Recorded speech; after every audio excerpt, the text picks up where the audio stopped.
Sou uma antiga estudante da Universidade de Coimbra, com entrada em 1996. Foi um curso que eu sempre quis, que sempre gostei, continuo a gostar imenso e que tento passar isso para os meus alunos. Fiz também aqui o meu mestrado e neste momento estou em fase já avançada de doutoramento. Tenho trabalhado bastante, portanto, principalmente na geografia física, e o meu doutoramento trata de questões relacionadas com as águas, portanto, com a hidrologia.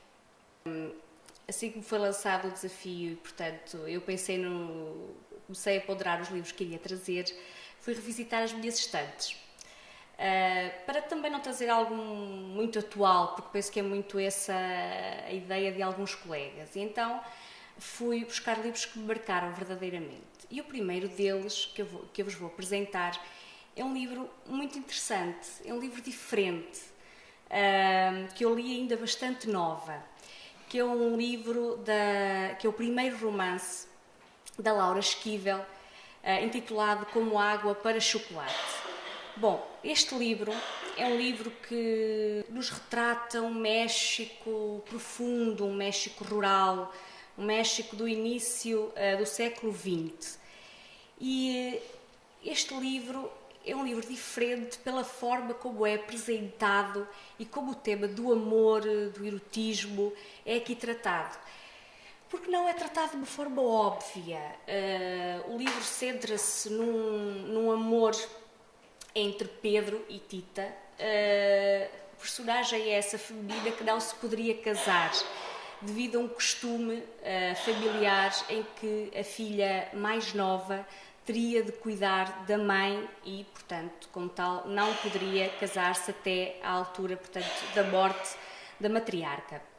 Assim sendo, vão decorrendo uma série de acontecimentos e o livro vai sendo dividido em capítulos com receitas, por um lado rústicas, por outro lado sofisticadas, mas sempre com um toque diferente. São receitas que são elaboradas pela personagem principal, que para além de serem receitas diferentes, são receitas também que despertam sentimentos nas pessoas que as comem. Porquê?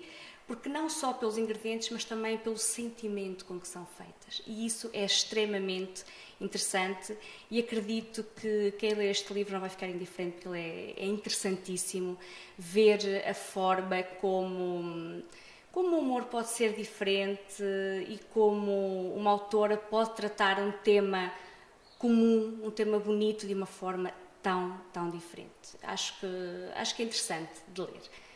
Bom, a segunda escolha é um bocadinho mais volumosa, confesso.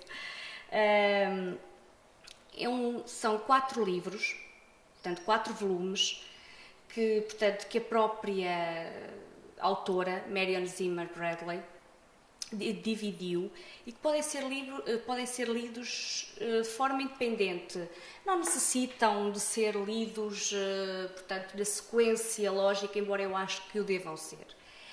E são livros que marcaram muito. Eu estava no início da faculdade e, portanto, eram os meus companheiros, sobretudo na altura dos exames, na altura de stress, em que gostava de sair um pouco da geografia, então refugiava-me nestes livros. São livros, portanto, como já penso que devem ter visto, portanto, o título, portanto, geral são As Brumas de Avalon. Livros que originalmente eram apenas um volume, portanto, foi editado no início da década de 80, mais precisamente, penso que em 1983. A autora, portanto, já era conhecida pelos seus artigos sobre literatura fantástico para alguns jornais norte-americanos, porque a autora é norte-americana. Bom, estes livros relatam uma história, uma lenda, podemos chamar uma novela histórica, Não sei, deixo isso para pessoas que conheçam um pouco mais de literatura, que sejam mais especialistas do que eu. Eu realmente trouxe aqui aquilo que eu gosto e que acho que outros colegas poderão gostar. Estes livros, portanto, centram-se na lenda do rei Artur. Por volta do século V, terá governado a Bretanha, portanto, a atual Inglaterra, e que teve um papel importantíssimo, portanto, do desenvolvimento histórico e político da atual Inglaterra. Estes livros falam muito, tratam muito uma questão que é a introdução ou como é dizer, a propagação do cristianismo que se vai sobrepondo ao paganismo, portanto, aos rituais celtas pagãos. E é um livro que é muito centrado, tem uma perspectiva muito interessante. A lenda do rei Artur é vista da perspectiva das mulheres, que é algo que por vezes, mulheres que são por vezes ignoradas pela história das civilizações, mas que aqui são elas que comandam os destinos, são elas que estão por trás do poder, são elas que se conseguem imiscuir no poder e são elas que vão tecendo uma certa magia também por trás de toda a história do rei Artur.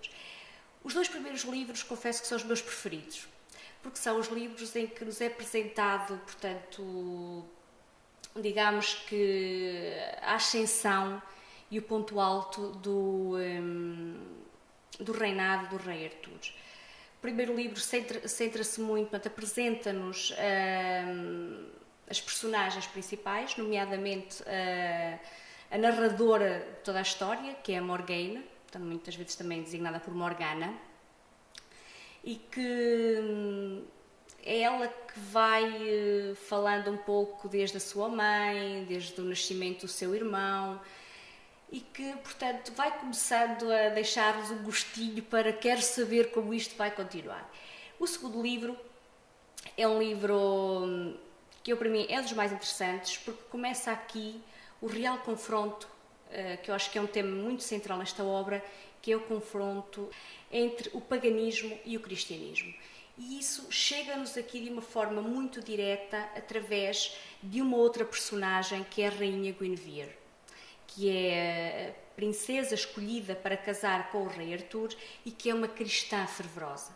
Ao contrário de Morgana, ela é muito católica e o final também ele é muito interessante. Portanto, eu vou deixar ao critério, portanto, de quem quiser ler depois a crítica do final deste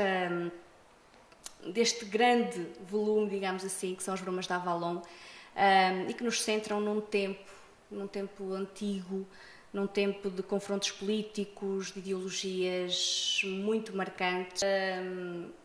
Penso que estes livros que eu vos trouxe, todos eles, depois de os ter escolhido é que percebi isso, são livros que se focam nas mulheres.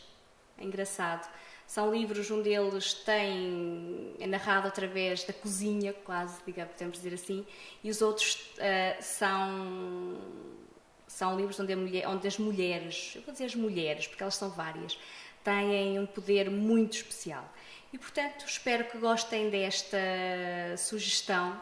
Optei também por uma literatura mais leve. Tentei fugir às minhas 2 paixões, que são a geografia e as viagens. Confesso que estive tentada a trazer alguma coisa do género, mas depois fui um bocadinho mais eclética, então optei por algo diferente da minha área de trabalho e das minhas paixões. Espero que gostem.